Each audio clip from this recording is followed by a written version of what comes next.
Alrighty, pushers, welcome back to another episode of Mr. BAP U.S. History, your source for all advanced placement U.S. history knowledge and notes.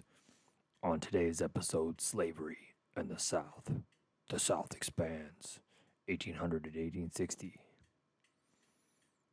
Start off with a whole bunch of quotes. I've gone so far as to declare that if he, Martin Van Buren, is elected, I will leave the United States.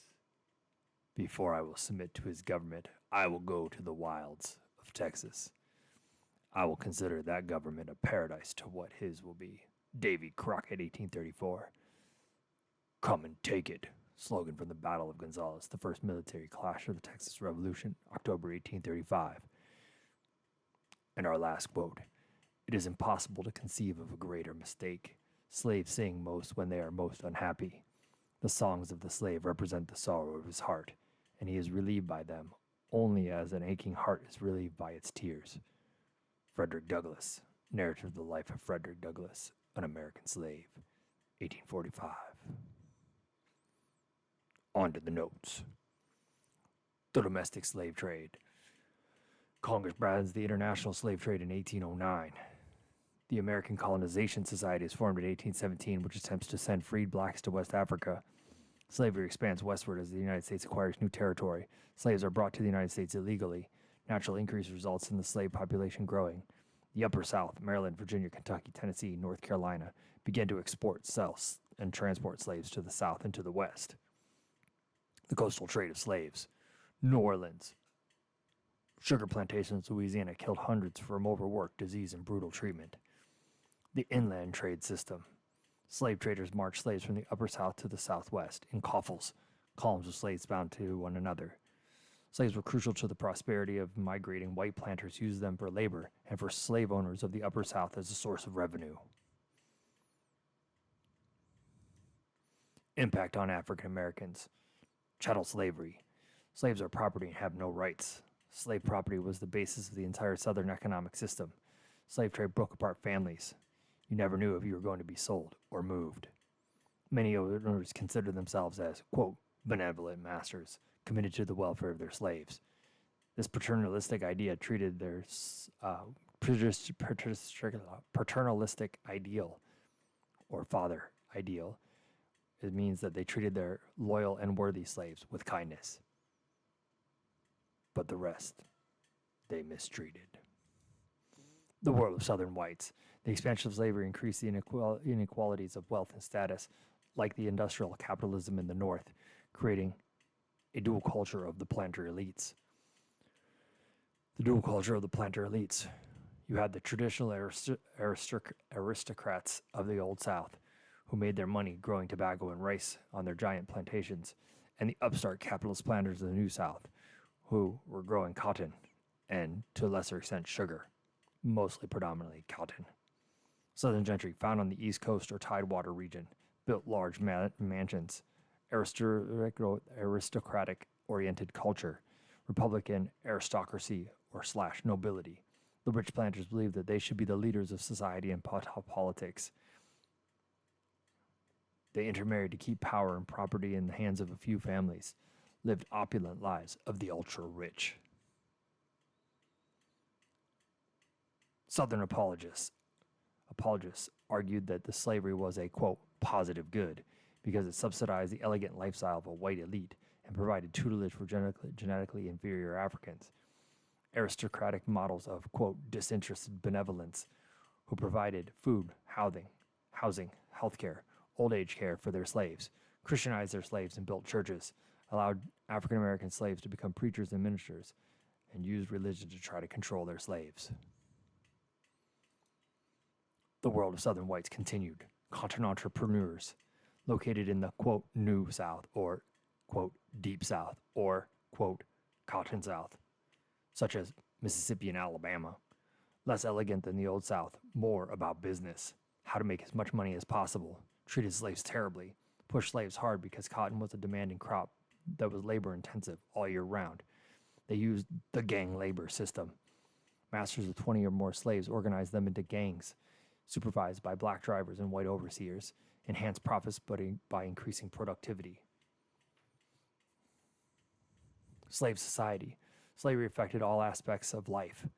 Most white Southerners did not own slaves. 31% were slave owners by 1850, which means the vast majority did not own slaves. How many slaves you had determined your social status, though. The planter elites owned 20 or more slaves. In today's money, they were considered millionaires. They dominated the economy and owned 50% of the slaves. Substantial proprietors owned 6 to 20 slaves. Middling planters often dual careers of professional men such as lawyers, plus a planter. Smallholding planters owned 1 to 5 slaves, aspired to get more land and slaves and move up the social ladder. They worked alongside their slaves. And then finally, the poor freedmen, propertyless whites with no slaves, little opportunity, no access to public education, no jobs. Many moved to the country and lived as yeoman farmers, had more social standing than slaves, but that was about it. Settlement of Texas. The settlement of Texas. Mexico won independence from Spain in 1821 and encouraged migration to Coahuila y Tejas. Gave land grants to Moses Austin and his son Stephen F. Austin, who encouraged Americans to move to Mexico.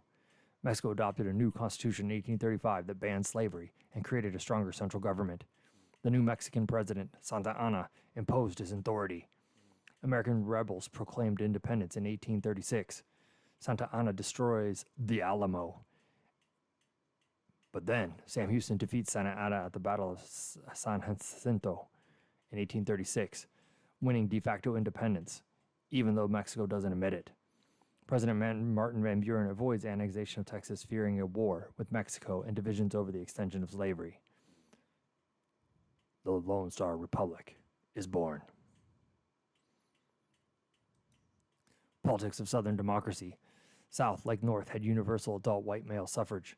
Leaders had to reflect the interests of the common man. Most Southern lawmakers owned slaves but were not part of the planter elite, middle-level planters, and lawyers. The paradox of Southern prosperity. The South had a strong economy, ranked number 4 in the entire world, invested in land and slaves, but did not invest in infrastructure or factories, primarily agricultural and mostly cotton, hence the term King Cotton. They had a one-crop economy, which is very dangerous. Slavery discouraged immigration and depended on the Northeast and Europe for manufactured goods. The African American world. African American Black Protestantism, a synthesis of African and European cultures. The Second Great Awakening preached universal salvation. Everyone could be saved, including slaves. Millions converted to Christianity. Black worship. The ring shout, a form of religious dance influenced by African traditions. Distinct African American culture develops. Black Protestantism, Black English, for example, D instead of the. Congo dancing and drumming.